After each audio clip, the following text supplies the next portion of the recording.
어떤 사람이 정신과 전문의를 찾아가 상담을 하게 됩니다.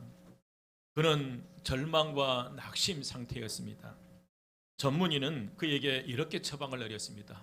좀 많이 웃으시고 많이 웃을 수 있는 것을 자주 보면 좋을 것 같습니다. 특히 이 찰리 채플린 쇼를 자주 보면 훨씬 더 당신의 그 마음을 치료하는데 큰 도움을 받을 수 있겠습니다 라고 처방들을 내렸습니다.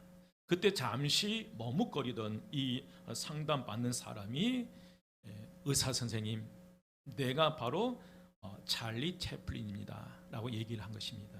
여러분, 찰리 채플린은 여러분 잘 알다시피 영국의 배우, 또 코미디언, 영화 감독, 음악가, 영화 역사상 가장 위대한 감독에 빠지지 않고 들어가는 영화계의 거장이자 20세기 영화계의 상징과도 같았던 이 전설적인 인물입니다. 그는 평생 동안 다른 사람을 웃기는 희극 배우로서의 였지만 그도 이 절망과 낙심 앞에서는 어쩔 수 없었습니다. 여러분, 낙심은 사탄이 가진 최종 병기입니다. 사탄은 지금도 낙심전법으로 저와 여러분을 넘어뜨릴 수 있습니다. 사람들은 이 낙심으로 인해 삶을 포기하고 자기 자신을 망가뜨리기도 합니다. 낙심의 사전적인 의미는 바라던 일이 이루어지지 아니하여 맥이 풀리고 마음이 상한 상태. 큰 일을 바랬든지 작은 일을 바랬든지 그것이 이루어지지 않을 때 오는 그런 낙심이, 낙심은 걱정, 염려, 좌절을 동반하게 됩니다. 이것들이 반복적으로 쌓이면 대부분 중병으로 나가게 되는데, 한문으로 낙심은 떨어질 낙의 마음 심자에, 그래서 낙심은 마음이 떨어진 상태를 의미합니다. 마음이 떨어지면 여러분 모든 것을 상실하게 돼요.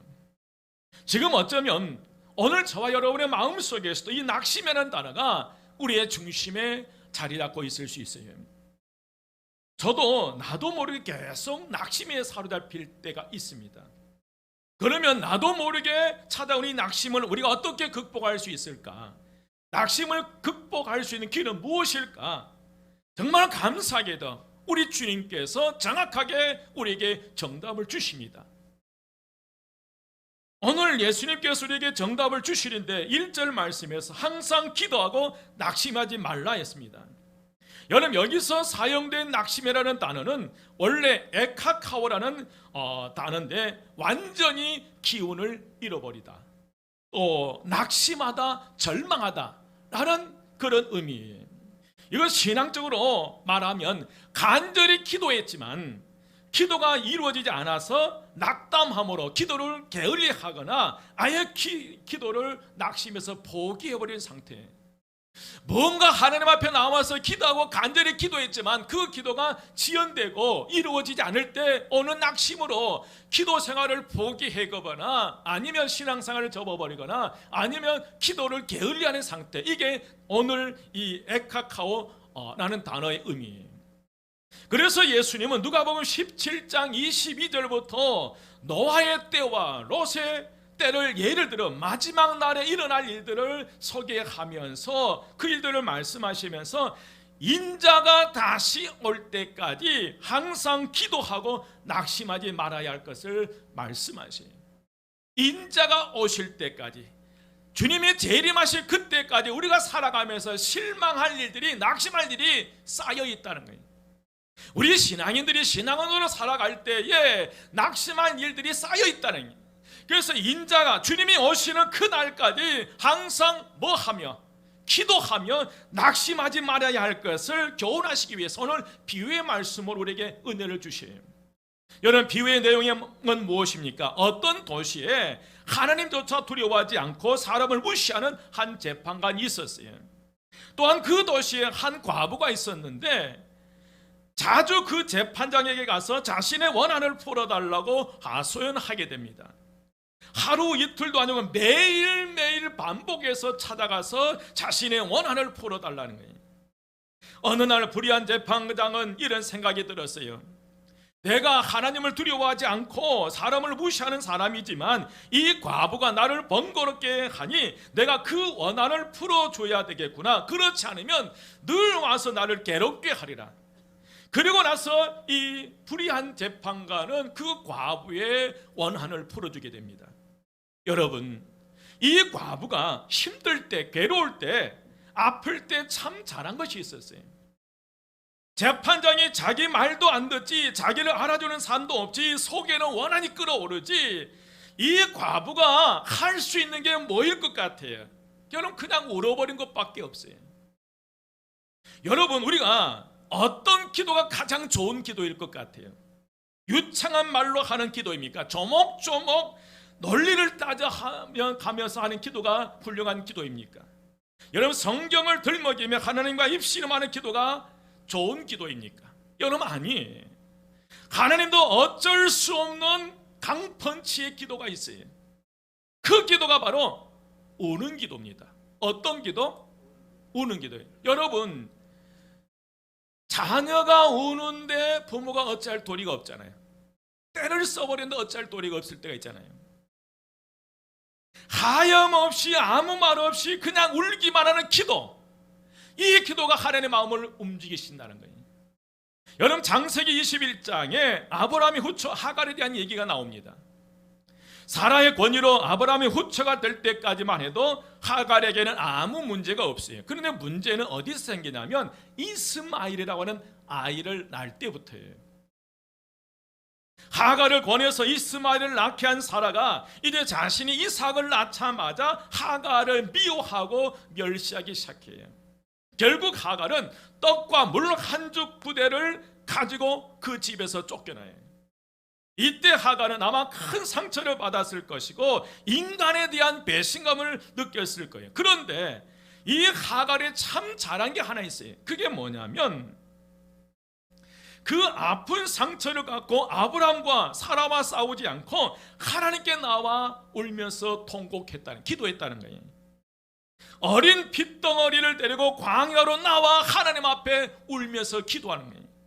그게 창세기 21장 16절 말씀이, 하갈이 아이가 죽는 것을 참아보지 못하겠다고 화살 한바탕 거리 떨어져 마주 앉아 바라보며 소리내어 울었어요. 핏덩어리 아이, 죽어가는, 물 한 모금 마실 수 없는 그 죽음의 공포, 그런 두려움 앞에서 자신의 아들을 바라보면서 통곡하면서 하나님께 울기 시작한 거예요. 목말라 죽어가는 어린 아들을 품에 안고 하갈을 우는 것 외에 다른 방법이 없었어요. 그럴 때 여러분, 어떤 일이 일어납니까? 창세기 21장 17절 말씀에 보니까 하나님의 그 어린아이의 소리를 들으셨으므로 하나님의 사자가 하늘에서부터 하갈을 불러 이르시되, 하갈아, 무슨 일이냐? 두려워하지 말라. 하나님의 저기 있는 아이의 소리를 들었느니라. 여러분, 하나님이 들으신 거예요. 하갈의 외침, 아이의 울음소리를 하나님이 들으신 거예요. 여러분, 야베스의 기도라는 것을 아십니까? 야베스라는 이름은 고통과 아픔, 수고라는 그런 뜻이에요. 어떻게 그가 고통이라는 이름을 얻었는지 우리는 몰라요. 말씀의 내용을 보면 어머니가 그를 낳아 죽었다는 거예요. 하지만 얼마나 그 해산이 고통스러웠으면 갓 태어난 아이의 이름을 야베스, 고통, 아픔이라는 이름을 지어버린 거예요. 그러니 야베스가 얼마나 많은 상처를 안고 자랐겠습니까? 여러분 가운데 혹시 상처 없이 이 시대를 살아가신 분이 계신가요? 모든 사람, 이 땅에 숨쉬며 살아가는 모든 사람들은 상처를 안고 살아간다는 거예요. 너나 나나 할 것 없이, 어른 아이 할 것 없이 상처를 받고 살아가는 이 세상 속에서, 그런데 여러분, 상처를 받고 자랐다고 다 잘 되는 건 아니더라고요. 오늘 야베스처럼 잘 해야 잘 될 줄 믿습니다. 여러분, 야베스는 그 모든 상처를 안고 누구에게 나간 거예요? 하나님께 나간 거예요. 그러면서 이렇게 기도합니다. 야베스가 아뢰었다라는 이 말씀, 역대상 4장 10절 말씀이에요. 야베스가 이스라엘 하나님께 아뢰 이르되, 주께서 내게 복을 주시려거든 나의 지역을 넓히시고 주의 손으로 나를 도우사 나로 환난을 벗어나 내게 근심이 없게 하옵소서 하였더니 하나님이 그가 구하는 것을 허락하셨어요. 환난에서 벗어나 근심이 없게 하옵소서 통곡하며 기도할 때 하나님께서 그의 기도를 들어 응답하시고 그가 구하는 것을 허락하신, 여러분에게 이것이 야베스의 기도예요. 성경에 나타난 하나님의 사람들은 모두 이렇게 기도했어요. 그들에게도 우리와 같은 상처와 아픔이 있었지만 그 상처를 가지고 하나님께 나아가 오늘 과부처럼 하나님께 눈물을 쏟아 통곡했다는 거예요. 여러분, 한나를 보십시오. 아이가 없다는 사실 때문에 부인 나이에 업수이김을 당하다가 하나님께 나가서 통곡하며 기도해요.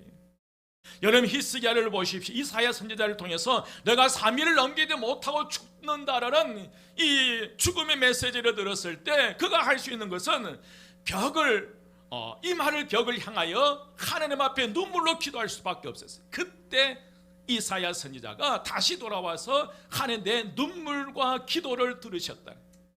그리고 그의 생명을 15년 연장시켜 주셨잖아요. 여러분, 모든 사람이 이 땅의 상처와 아픔 속에 살아가요. 그러나 그 상처 아픔 속에 자멸해버리는 사람들이 있는가 하면은 그 상처 아픔을 가지고 하나님 앞에 나와 통곡하며 기도하는 사람들이 있다는 거예요. 오늘 여러분 말씀을 보십시오. 과부는 재판장에게 하소연을 하는 과정에 말로 다 표현할 수 없는 어려움을 경험했을 것입니다. 재판장은 바늘로 찔러도 꿈쩍하지 않을 만큼 불의한 자였어요. 계란으로 바위를 치는 그런 격이었어요. 그래서 과부는 하소연할 때마다 온갖 서러움과 모욕을 받았을 것이고 온갖 말로 위협을 받았을 것이에요. 그렇지만 그 과부는 뭐 할 수 없었어요? 포기할 수 없었어요. 왜 여러분 포기할 수 없습니까? 왠지 아십니까? 낙심보다 소망이 더 컸기 때문에 그래요. 낙심보다 소망이 더 컸기 때문에 그래요. 만약에 소망보다 낙심이 더 컸다면 이 과부는 재판장에 찾아가서 몇 번 부탁도 안 되면 포기했을 거예요. 그러나 포기할 수 없다는 거예요. 무슨 원한인지 알 수 없지만 도저히 그 원한을 갚기 전에는 포기할 수 없다는 거예요. 이 재판장을 집요하게 끊임없이 찾아가서 부탁하면 반드시 들어줄 것이라는 확신, 이 소망이 있었기 때문에 그는 포기하지 않고 끝까지 집요하게 뭐 할 때까지, 문제가 해결될 때까지 올라가는 거예요. 여러분, 이게 기도라는 거예요. 기도는 응답받을 때까지. 여러분, 과부가 낙심했다면 미리 포기했을 거예요. 하지만 불의한 재판관이라도 소망이 있었기 때문에 포기하지 않고 집요하게 찾아갔어요. 5절 말씀입니다. 5절 말씀 보면 이 과부가 나를 번거롭게 하니 내가 그 원한을 풀어주리라. 그렇지 않으면 늘 와서 나를 뭐 하게 하리라? 괴롭게 하리라. 사랑하는 여러분, 과부는 재판장과 아무 상관이 없는 사람이, 하지만 재판장은 과부의 원한을 들어주지 않으면 늘 와서 번거롭고 괴롭게 할 것 같은 그런 생각이 있던 거예요. 그리고 실제로 그는 그런 괴롭힘을 지금 당하고 있는 거예요. 이 과부로부터 이 재판장의 괴롭힘을 당하고 있는 거예요. 그게 번거롭게 하다라는 단어, 이 코포스라는 헬라어는 육체적인 고통이나 곤란을 유발시키는 모든 것을 의미하는데, 이는 단순히 성가시게 하는 것이라는 의미보다 막대한 치장을 주는 것을 의미해요. 이 과부의 하소연으로 재판장은 다른 정상적인 업무에 전념할 수 없을 정도로 타격을 받았다는 그런 의미. 또 괴롭게 하리라는 이 휘포피아도라는 이 헬라어 단어는 아래라는 뜻과 눈이라는 뜻의 합성어예요. 문자적으로 얘기하면 눈밑을 때렸다니. 어디를 때렸다는 거예요? 눈밑을 때렸다. 눈을 때려가지고 그 재판장의 눈이 시퍼렇게 뭘 들었다니? 멍이 들었다는 그런 의미. 여러분, 괴롭게 하리라는 뜻은 얼굴에 먹칠을 당하여 부끄러움이나 수치를 당하는 것을 말해요. 명예를 훼손당하는 것을 의미해요.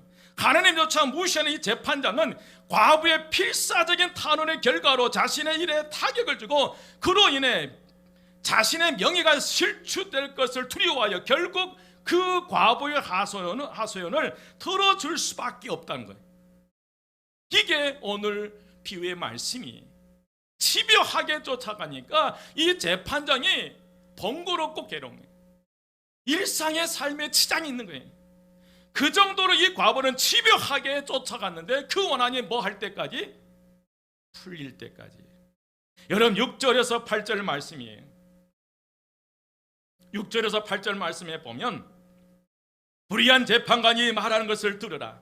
하물며 하나님께서 그 반나 불에 있는 택하신 자들의 원한을 풀어주지 아니하시겠느냐? 그들에게 오래 참으시겠느냐? 내가 너희에게 이르노니 속히 그 원한을 풀어주리라. 그러나 인자가 올 때에 세상에서 믿음을 보겠느냐? 아멘. 여러분, 예수님은 이런 불의한 재판장도 자신의 명예 때문에 어쩔 수 없이 문제를 해결해 줄 수밖에 없는데 하물며 신실한 하나님께서 속히 그 원한을 풀어주시지 않겠냐. 그래서 굳게 믿고 항상 기도하고 낙심하지 말아야 될 것을 강조하고 있어요. 그렇다면 여러분, 우리가 항상 기도하고 낙심하지 않으려면 어떻게 기도해야 될 것인가? 그 첫 번째로 우리는 하나님께 우리의 원한과 문제를 아뢰 때 밤낮 부르짖어야 한다는 거예요. 어떻게요? 밤낮으로요. 그럼 7절 말씀 함께 봉독합니다. 7절 말씀 다 같이 시작. 하물며 하나님께서 그 밤낮 부르짖는 택하신 자들의 원한을 풀어주지 아니하시겠느냐? 그들에게 오래 참으시겠느냐? 아멘. 여러분, 기도에 있어서 간절함과 절박함은 자연스럽게 부르짖을 수밖에 없어요. 여러분, 하갈을 보십시오.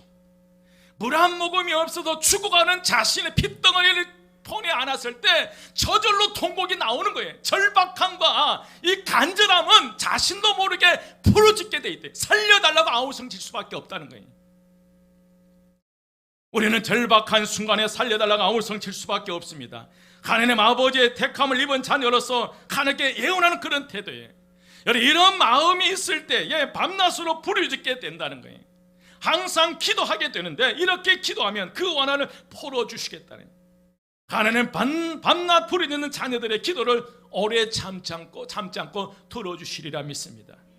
여러분, 지금은 밤낮 기도할 때 끊임없이 쉴 새 없이 기도할 때 절박함과 간절함으로 하나님을 나아가서 기도할 때란 말이에요. 두 번째로 우리가 항상 기도가 낙심하지 않기 위해서 두 번째로 뭐냐면 하나님께서 택한 자녀라는 것을 확신하니 나를 하나님께서 뭐 해주신? 하나님의 택함 받은 하나님의 자녀예요. 옆에 분에게 얘기해 주시요. 당신 하나님의 택함 받은 하나님의 자녀입니다.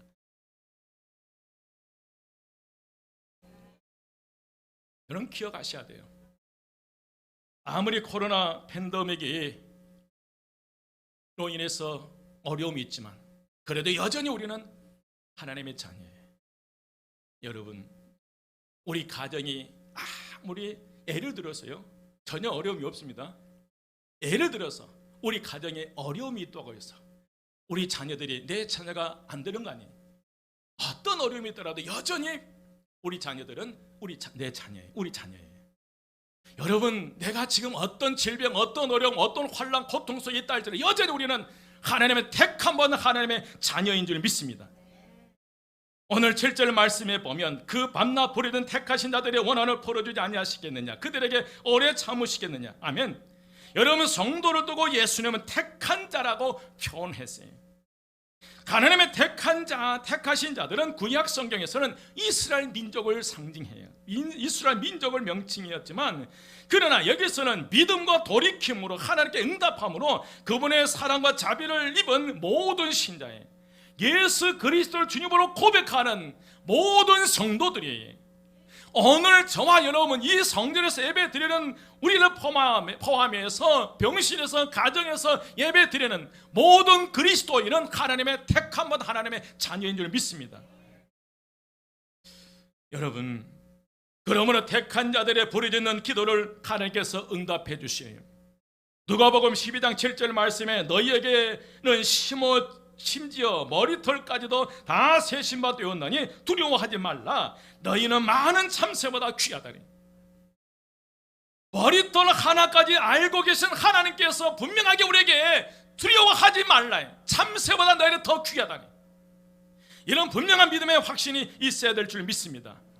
이런 공통적으로 갖는 이 가장 큰 일, 죄의 문제랄지 죽음의 문제랄지 이 행복의 문제랄지 건강의 문제랄지 물질의 문제, 이 모든 것을 하나님께 가지고 나갈 때 응답해 주신다네. 세 번째로 우리 주님이 재림이 가까울수록 믿음을 지켜야 합니다. 한번 따라서입니다. 우리는 주님의 재림이 가까울수록 믿음을 지켜야 합니다. 오늘 8절 말씀에 내가 너에게 이르노니 속히 그 원한을 풀어주리라. 그러나 인자가 올 때에 세상에 무엇을 보겠느냐? 믿음을 보겠느냐? 여러분, 예수님은 불의한 재판관에게 끈질기게 호소하는 그 과부의 매달림을 본받아 하나님의 택한 성도들은 하나님께 끈질기게 매달려 기도하는 신앙을 가져야 한다고 우리에게 말씀하셨어요. 그런데 그 가르침을 강력하게 경고의 말씀으로 오늘 말씀을 끝냈어요. 이 어려울 때에, 이 고통스러울 때, 인자가 오는 그때 실망하지 말고 기도하며 낙심하지 말 것을 강하게 말씀하시면서 그 말씀의 마무리를 강력한 경고의 말씀으로 끝내는 거예요. 이는 누가복음 17장에 인자가 오는 때는 노아의 때와 같고 롯의 때와 같다고 하신 말씀에서 같은 맥락이에요.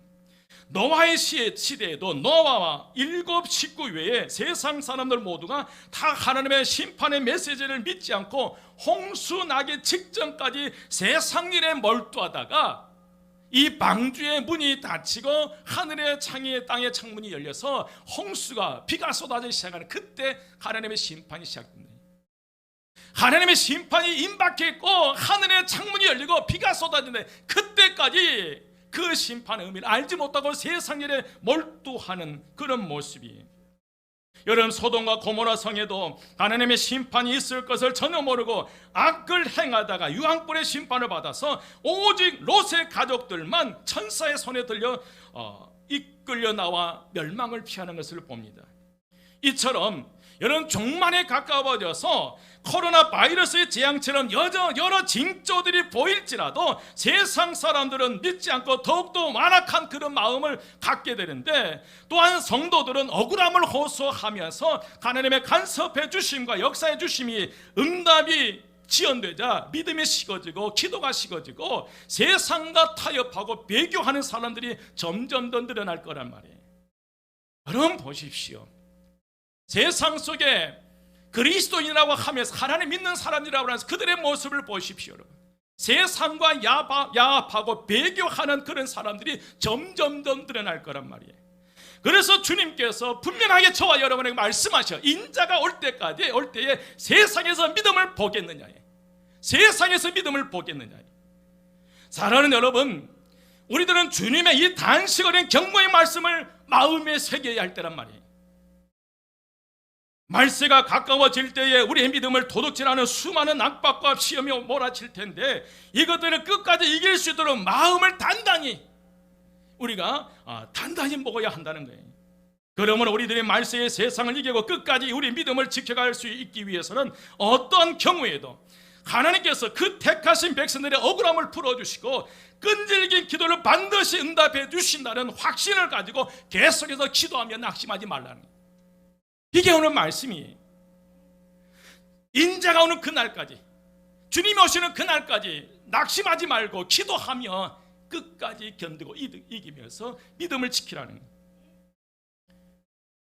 여러분 정말 이 8절 말씀 함께 봉독합니다. 8절 말씀 다 같이 시작.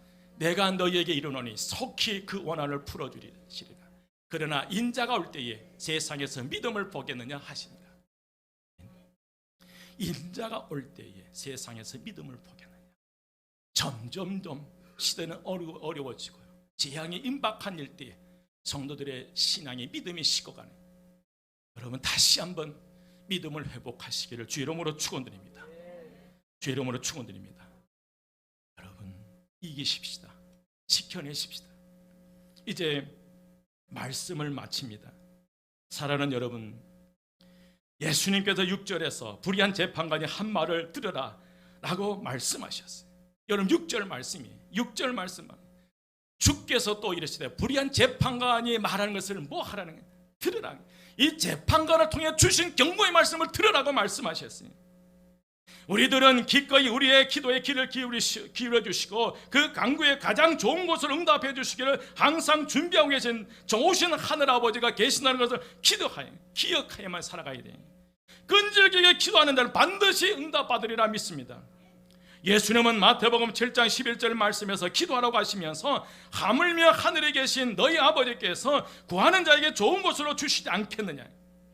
오늘 본문 7절 말씀 여러분 다시 한번 함께 봉독합니다. 7절 한번 다 같이 시작. 하물며 하나님께서 그 밤낮 부르짖는 택하신 자들의 원한을 풀어주지 아니하시겠느냐. 그들에게 오래 참으시겠느냐. 8절 내가 너희에게 이르노니 속히 그 원한을 뭐하리라 풀어주시리라. 아멘. 불의한 재판관은 오래 끌고 들어주지 않으려고 이리저리 피했지만 하나님은 택하신 자들의 간구를 신속하게 들어주신다는 말씀이 사랑하는 성도들의 애원하는 기도, 안타깝게 부리는 기도에 반드시 들어 응답해 주시리라 믿습니다. 여러분, 지금 여러분의 형편과 처지는 어떠합니까? 어떤 어려움을 겪고 있습니까? 낙심하지 마시고 믿음의 닷을 하나님께 내리시기를 주의 이름으로 축원드립니다. 아무리 힘든 일이 있으시더라도 기도한 일을 포기하지 마십시오. 여러분, 기도하실 때에 반드시 응답해 주시고 하나님께서 역사하십니다. 한번 따라서 합니다. 그리스도인의 실패는 기도의 실패다. 그리스도인의 실패는 예배의 실패다. 여러분, 그리스도의 성공은 예배의 성공이고 기도의 성공이. 장소가 어떠하든지 여러분 예배의 실패다로 나가서인데 무너진 재단을 수축할 때인 줄 믿습니다. 기도는 위기를 기회로, 실패를 승리로 변화시킬 수 있는 능력이 있는 줄 믿습니다. 여러분, 기도할 수 있다면 아직 낙심할 때가 아니에요. 기도할 수 있다면 오늘 저와 여러분의 희망이 있습니다. 만약 우리가 기도하기 시작한다면 하나님께서 개입하시고 간섭하시고 이끌어 주시리라 믿습니다. 여러분, 다시 한번 예배의 자리, 기도의 자리를 회복하시기를 주의 이름으로 축원드립니다. 기도하겠습니다.